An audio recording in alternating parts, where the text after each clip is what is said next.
The bright side. Take one. And welcome to The Bright Side. Movies suck, but I find the positive. James Bond is back with his 24th, I think. Yeah, 24. Installment, and it's called Spectre.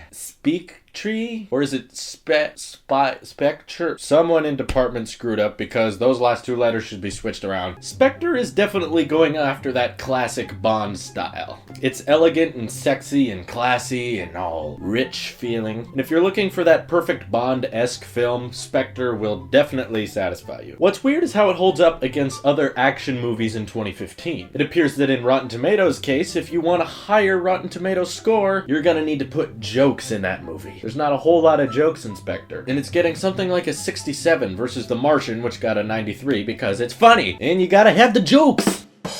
Now, I have nothing bad to say about Spectre. I thought it was a good film. The only problems with it is that it's impractical. In other words, not a lot of things make sense in the real world. But from what I've got from the James Bond franchise, I realized that that's kind of what James Bond is built upon. Not being too realistic, just about being so cool you wanted to be him. But we're critiquing, so let's get practical. Now the first thing, and I'm gonna have to talk about this quite a bit, I know James Bond is in it with the ladies. He likes the girls. And he's very sexual with several women. A substantial amount of women. And in fact, that's how this movie starts. It all starts with this one shot where it starts from painting up high, and it's in Mexico City, and then they come into a close-up, and then they follow him into an elevator, and it's an amazing shot, and he's following this girl, and they go into a room, and you think they're gonna get going at it, and she lays down, but then he goes out the window, and she's like, "Where are you going?" And he's like, "I've got things to attend to, I won't be long." So when I first saw this, I was like, oh, look at that! James Bond's kind of putting away the whole sexual gag, and he's not gonna have that in this movie. I thought that having it in the beginning scene was gonna show like, oh, okay, he's not really too focused on the girl. He's focused on the mission. That's kind of relieving. No, I don't have to put up with this middle-aged people having sex. Oh my gosh, there was another hot chick in the movie. I wonder what's gonna happen. Oh, well, she is a widow. I mean, her husband just died. And just because she's attractive, that doesn't necessarily mean they have to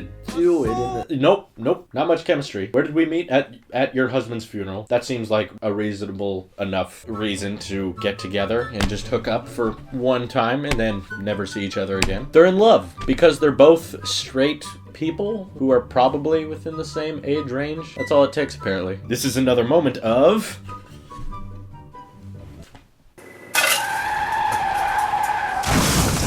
James in the real world would have so many STDs. Sleeping with every freaking girl that, like, lies within your age range? Oh, gosh, I don't like to think like that. I mean, I get he's in it with the ladies, but this seriously stood out to me. With James Bond's hookup strategies, if someone his age was a register lady at McDonald's, they would probably hook up. That's all it takes. Just stop. I get it's classic, but just, that's so weird. He'd have so many kids, so many children.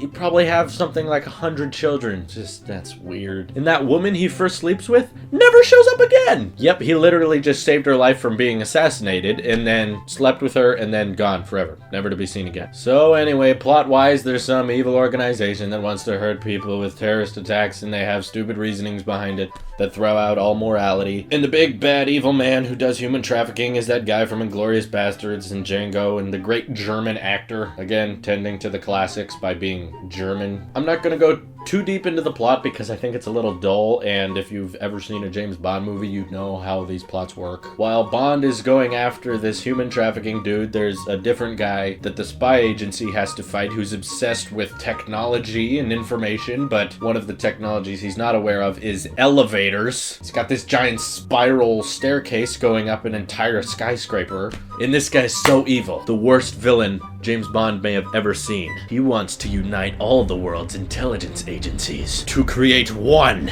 giant all-knowing spy agency that knows all the intelligence to cause global security. That way everyone will be safe. They'll never see it coming. Everyone will be so safe.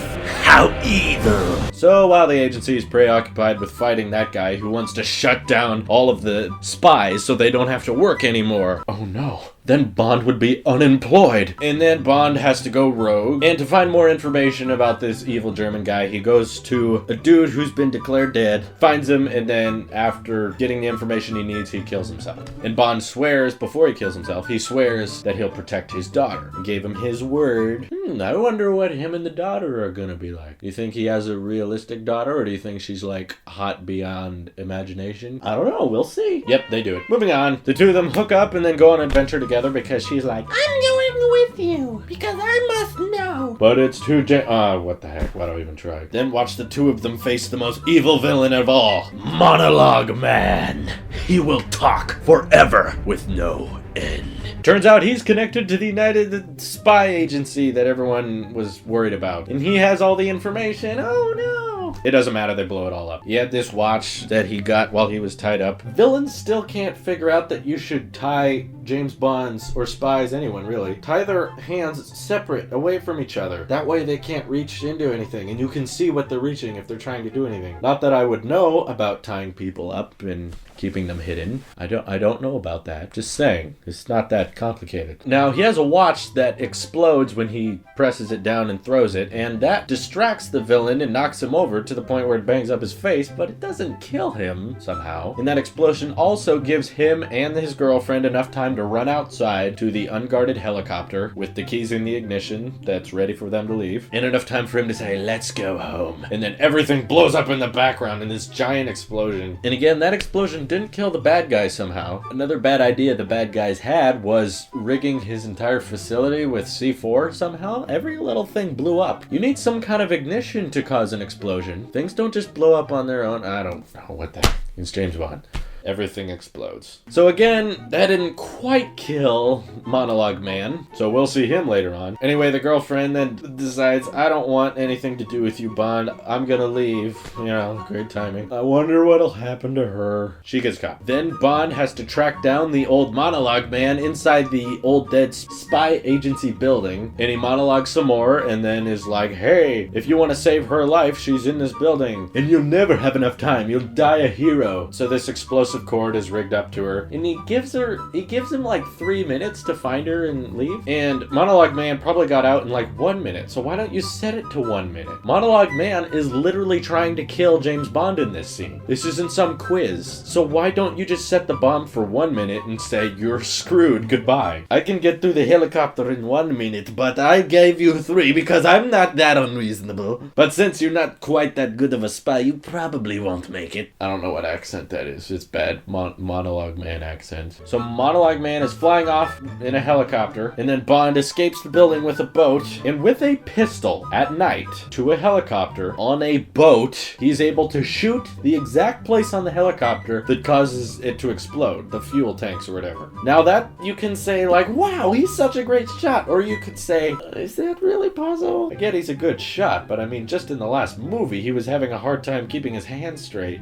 I don't know, it's amazing. I don't know. The helicopter crashes without killing the bad guy once again. Monologue Man is unbeatable. Bond is presented with the opportunity of killing him, but he decides not to, and he walks off with his girlfriend. I don't know where that relationship's going. Probably the same direction as the last 80. So it's a very classic Bond film. I think movies these days, especially action movies, need to have some kind of extra spice or twist to make them interesting. It had a surprising amount of practical effects. I thought it was shot well, but it was just lacking that wow factor that I like to see in a production that makes me walk out going, whoa, how did they do that? This movie would have been like jaw-dropping if it came out 20 or 30 years ago, but you know, now it's just kind of like, yeah, that was James Bond. Okay. I'm gonna wait for Star Wars now. It was actually shot on real film, unlike Skyfall, which was shot digitally, but I thought Skyfall looked crispier. I think digital looks better than film. There, I said it. But on the bright side, Spectre is an enchanting, interesting, well-done, action-packed, and well-rounded film. So this gets the Talos of Leftovers positive review. I'm gonna say you should check it out, and if you have time and a little extra money, then sure, I'd recommend watching it in the theater. But it's definitely not a must-see in the theater. You won't lose anything watching this on Netflix. And thanks for watching The Bright Side. Movies suck, but I provide the positive.